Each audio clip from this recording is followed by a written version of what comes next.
Hi hello வணக்கம். இன்றைக்கி இந்த வீடியோவில் என்ன பார்க்க போகிறோம் அப்படின்னா பர்சன்டேஜ் ரிலேட்டட் ப்ராப்ளம் தான் பார்க்க போகிறோம். சரி, என்ன டைப் ஆஃப் கொஷின் கொடுத்துருக்காங்க, அதை எப்படி சால்வ் பண்ணலான்னு பார்க்கலாம்.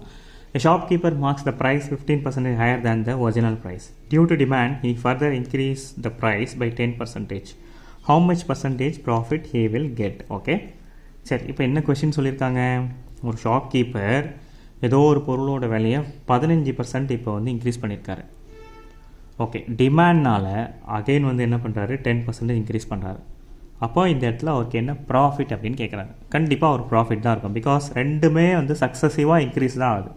அப்போ அவருக்கு ப்ராஃபிட் தான் கிடைக்கும். ஓகே, சரி, இந்த மாதிரி டைப் ஆஃப் கொஸ்டினை எப்படி சால்வ் பண்ணலாம்? மெத்தட் நம்பர் 1, இந்த ஃபார்முலா யூஸ் பண்ணிக்கலாம். x + y + xy divided by 100 whole percentage, where x is equal to 15, y is equal to 10. அப்போது 15 + 10 + 15 into 10 divided by 100. 0க்கு 0 கேன்சல், இது 3, இது வந்து 2. ஸோ இப்போ 3/2. ஓகே, சரி, அப்போது 25. ஓகேவா, 25. இது 3/2ன்றது என்ன, 1.5. அப்போது 25 + 1.5 26.5. அப்போ 26.5% என்னவாயிருக்கும், இன்க்ரீஸ் ஆகிருக்கும். இது ஒரு மெத்தடு. சரி, நெக்ஸ்ட் மெத்தட் நம்பர் 2. சரி, இனிஷியல் வேல்யூ நியூ வேல்யூ. நம்ம இதுக்கு முன்னாடி கொஷின் சால்வ் பண்ணோம் பார்த்தீங்களா, அந்த மெத்தடில் இது சால்வ் பண்ணலாம். ஸோ ஃபஸ்ட்டு என்ன ஆகுது, 15% வந்து இன்க்ரீஸ் ஆகுது. ஓகே, 15% அப்படின்னா 15 divided by 100. ஓகேவா, அதாவது 3/20. ஸோ இனிஷியல் வேல்யூ வந்து 20. இப்போது அதில் 3 இன்க்ரீஸ் ஆகுது. அப்போது நியூ வேல்யூ வந்து 23. நெக்ஸ்ட்டு 10% இன்க்ரீஸ் ஆகுது. 10 divided by 100.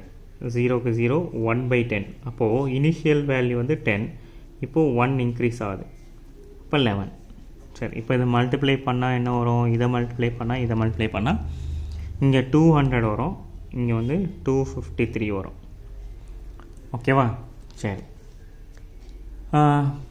சரி, 200க்கு 53 அதிகமாகுது. அப்போ 53 இன்க்ரீஸ்டு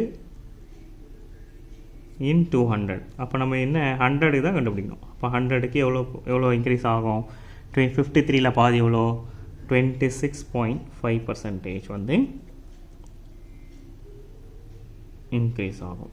ஸோ இதுதான் இதோட ஆன்சர். ஸோ அப்போ இங்கே போட்டதோ சேம் ஆன்சர் நம்ம கொடுக்கு. சரியா, சரி, இப்போ இந்த மாதிரி டைப் ஆஃப் கொஸ்டின்ஸ் வந்தால் நம்ம எப்படி சால்வ் பண்ணலாம். ஸோ அப்போது ஒரு லாஜிக்கல் மெத்தட், ஒரு shortcut method. So always we can prefer shortcut method rather than the traditional method. சரிங்களா, அப்போ தான் வந்து நம்ம டைம் மேனேஜ்மெண்ட் கீப் பண்ண முடியும், அக்யூரேட்டாக சால்வ் பண்ண முடியும், ஃபாஸ்ட்டாக சால்வ் பண்ண முடியும், எக்ஸாமும் பாஸ் பண்ண முடியும். ஓகே, சரி, இன்றைக்கி இந்த வீடியோஸில் இந்த மாதிரி டைப் ஆஃப் கொஷின்ஸ் பார்த்தோம். இன்னும் நெக்ஸ்ட் வீடியோஸில் இன்னும் நிறைய கொஷின்ஸை ஸ்மார்ட்டர் வேலை எப்படி சால்வ் பண்ணலாம் அப்படின்னு பார்க்கலாம். தேங்க்யூ ஃபார் வாட்சிங் வீடியோ. தேங்க்யூ, பாய்.